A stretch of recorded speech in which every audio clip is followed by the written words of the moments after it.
millions of acres of land in the West and the Midwest, which meant that it was willing to undergird its white peasants from Europe with an economic floor. But not only did they give the land, they built land-grant colleges with government money to teach them how to farm. Not only that, they provided county agents to further their expertise in farming. Not only that, they provided low interest rates in order that they could mechanize their farms. Not only that, today many of these people are receiving millions of dollars in federal subsidies not to farm, and they are the very people telling the black man that he ought to lift himself by his own bootstraps. And this is what we are faced with. And this is a reality. Now, when we come to Washington, in this campaign, we are coming to get our check. Our destiny is tied up in the destiny of America. Before the Pilgrim Fathers landed at Plymouth, we were here. Before Jefferson etched across the pages of history the majestic words of the Declaration of Independence, we were here. Before the beautiful words of the Star-Spangled Banner were written, we were here. For more than 2 centuries, our forebears labored here without wages. They made cotton king. They built the homes of their masters in the midst of the most humiliating and oppressive conditions, yet out of a bottomless vitality. Não é uma perda só histórica, é uma perda científica, uma perda acadêmica, teses de mestrado, de doutorado que estavam em andamento estão sendo perdidas ali dentro. Então é uma perda inestimável, é um pedaço da nossa casa que está queimando, né, e que aparentemente vai queimar até o chão. Então a gente se sente completamente devastado pelo que está acontecendo.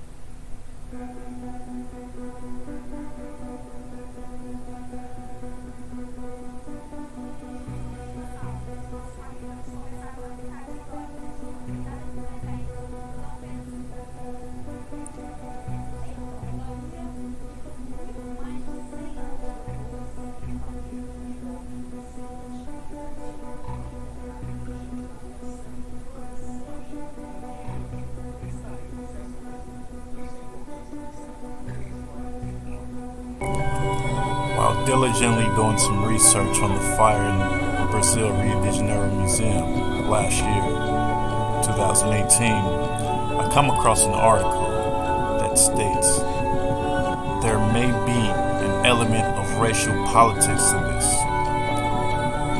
Told in school to think of themselves as a blend of indigenous, European, and African cultures. Many Brazilians have difficulty embracing their mixed origins. The National Museum was the leading custodian of this identity. The advertisement and the repository for its history and truth. All of science will suffer from the great loss of this collection. But in Brazil, the most profound suffering may well be the loss of history and the true heritage. Museum Century-Old Torah not burned in Rio de Janeiro blaze. Brazil National Museum said Wednesday that century-old Torah scrolls, considered to be some of Judaism's oldest documents, had been moved before a massive fire ravaged the place and gutted out much of the largest collection of national history artifacts in Latin America. Questions about the fate of the scrolls has swirled since Sunday night's blaze. At the museum, which used to be the home of Brazil's royal family, amid ongoing investigations and unable to access much of the now destroyed museum, officials have been reluctant to give any account of how specific artifacts fared in the fire or disclose any information on other materials. Most of the laboratories were lost. The research of several vessels were lost. Brazil indigenous knowledge also has suffered. It housed world-renowned collection of indigenous objects as well as many audio recordings of indigenous languages from all over Brazil. Some of these recordings are now lost, were languages that were no longer spoken. Those exhibits included Egyptian mummies, an 11,500-year-old skull named Ruzia, which was believed to be the oldest discovered in Americas. The museum's herbarium, its library, its main library, and some of its vertebrates were housed in a different building that was untouched by the fire, but together these reportedly account for just 10% of the museum's collection for comparison. So let me get this right. This portion of the museum is the main library. They stated in the other article that the Torah scrolls were removed and placed in a different location, and I'm assuming it was the main library. So if this is the main library, why wouldn't Lucia be part of the main library, being that it is the oldest found skeletal of South America and maybe the entire Americas combined? Egyptian artifacts including a 2,700-year-old painting.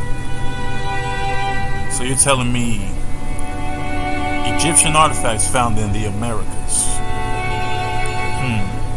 Say what? It all comes together in America. Everything's linked right back to here. The Mecca of history. Also, Chichilian mummy. It was at least 35,000 years old. Mummified ancient people found in South America. Mummified. This was not an ancient Egyptian thing. A lot of the things that we think start somewhere else actually start here in America. And this is what they are claiming to be saved from the Lucia skull. These are the remains that they are saying that was left over from the fire. Could these be a replica and the real is hidden somewhere, hiding the history of the indigenous people?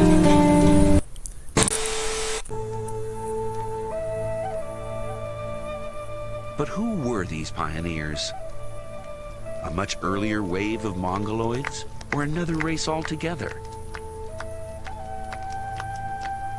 Clues to the identity of the first Americans are emerging in rock shelters in the northeast and southeast of Brazil.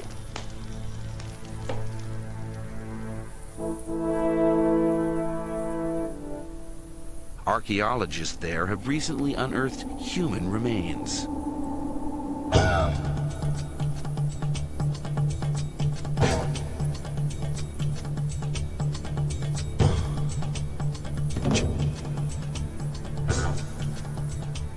Prehistoric skulls were found buried in layers of soil 9 to 12,000 years old.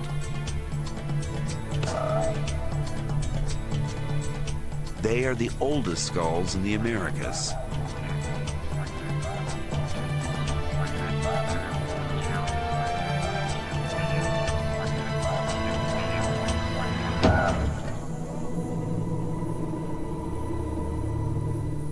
And this is the oldest of them all.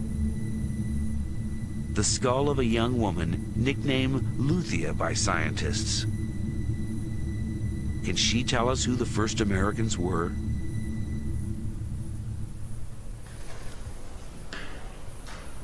Walter Neves is a physical anthropologist at Sao Paulo University in Brazil.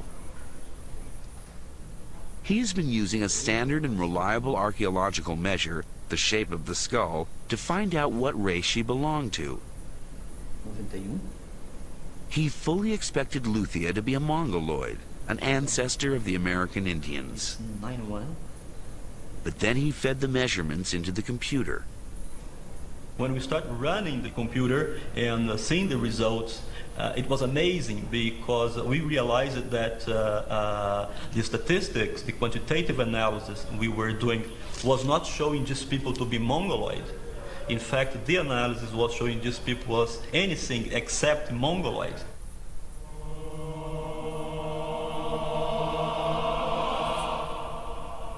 So who was Luthia?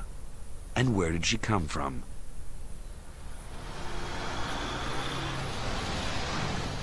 To find out, the skull was taken to a hospital in Rio de Janeiro to begin the process of reconstructing her face. The first stage was to make a three-dimensional CAT scan of Luthia's skull in order to build a replica.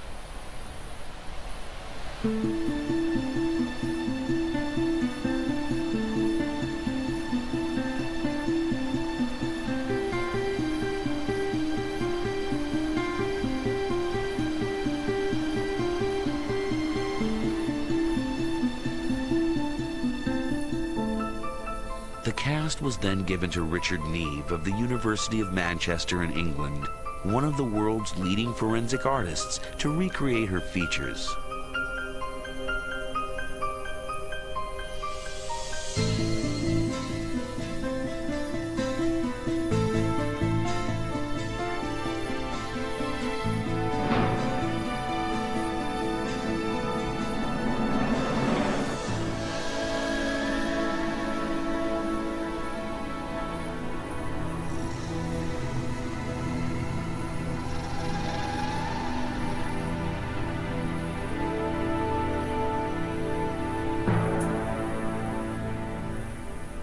That to me is a Negroid face that has all the features that you associate with a Negroid face.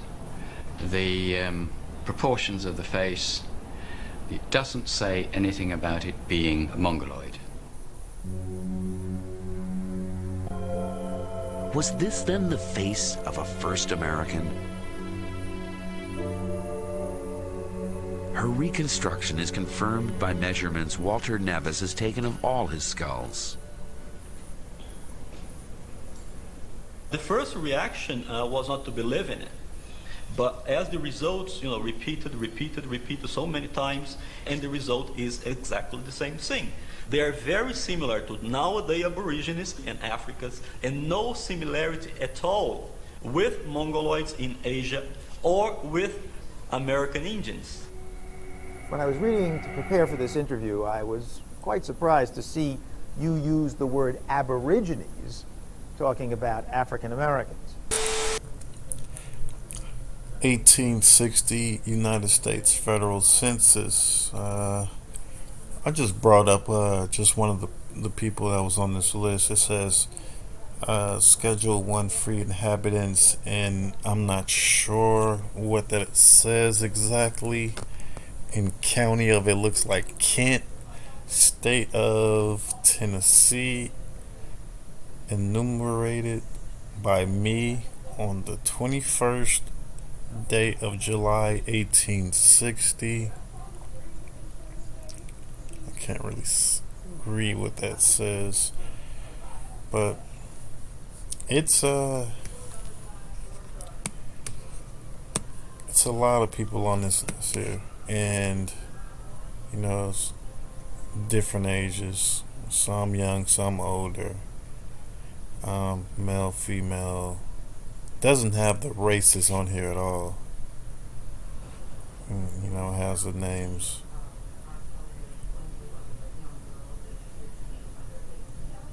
Can't really tell.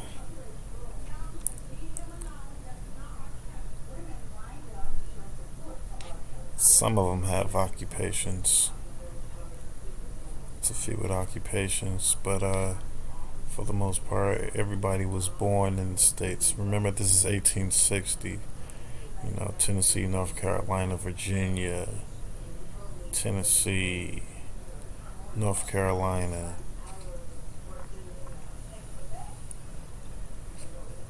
And this person here had real estate. And this is his family here, so I don't know, maybe this is actually tribes here.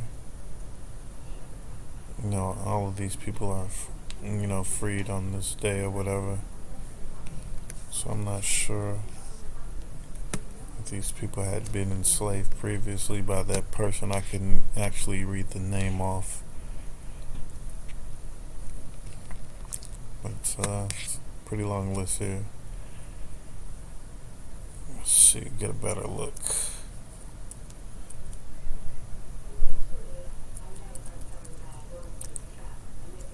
Mary Henderson, 7 months. Wow.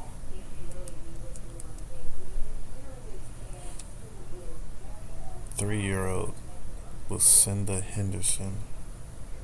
Elizabeth Henson. Henson. So I guess this is the parents and this is their kids. And this is their family, the Porter family here. See the Nelson family down here. These are pretty large families. The Mullen family here. Jackson down here. Bill.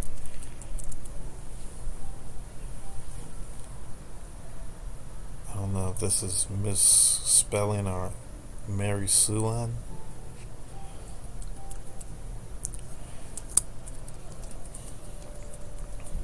But looks like to me to be lots of families here. Palfy, I've never seen these names before. Elizabeth England. I guess the mother and daughter, same name. Richard England. Sarah England.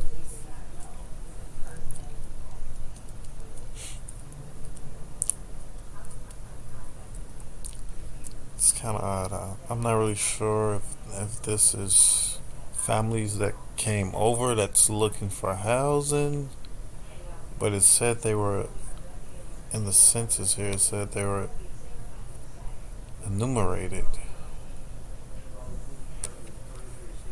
so it's just kind of, and they were free inhabitants, free people.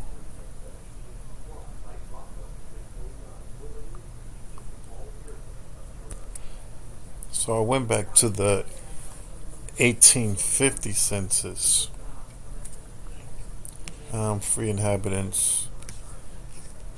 You see a few of the same people on here. A few of the same families like the Nelsons.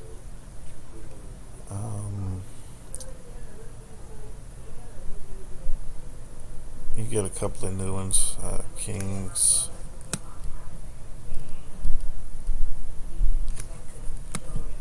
More of the Kings.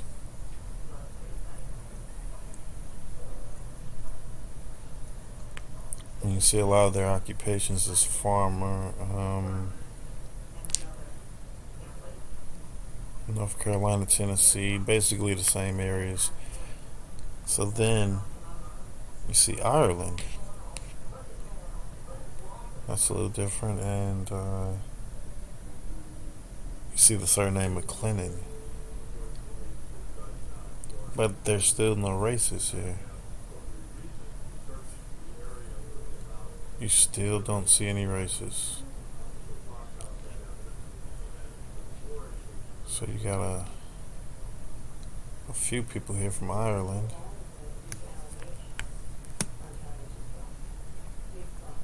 North Carolina, Tennessee.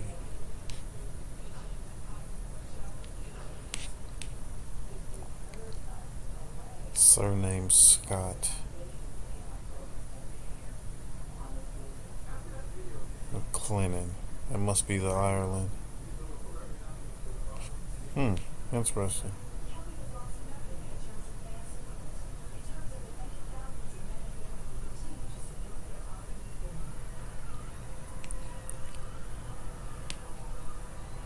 So there was a McLennan from Ireland.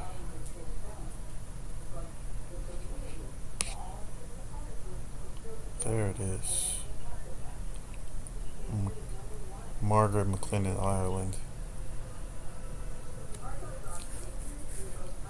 So it makes you think, were these people coming, were these families coming over and stationed in a certain area waiting for housing?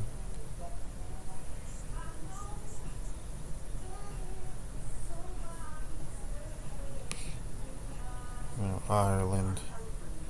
This person actually has real estate worth 4,000. Looked like they were housing quite a few people.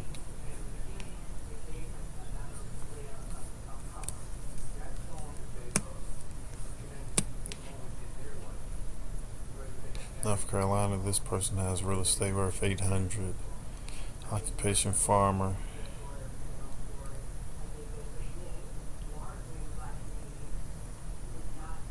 Had a pretty large family. Of the King family's pretty large. But it's kind of difficult to understand because there's actually no races here, so you really can't get a feel for what exactly is going on here. And were any of these people indigenous, or all of these people foreigners that just were raised in the States? You know, it's a lot of younger kids. And these are all free people at the time in 1860 as well.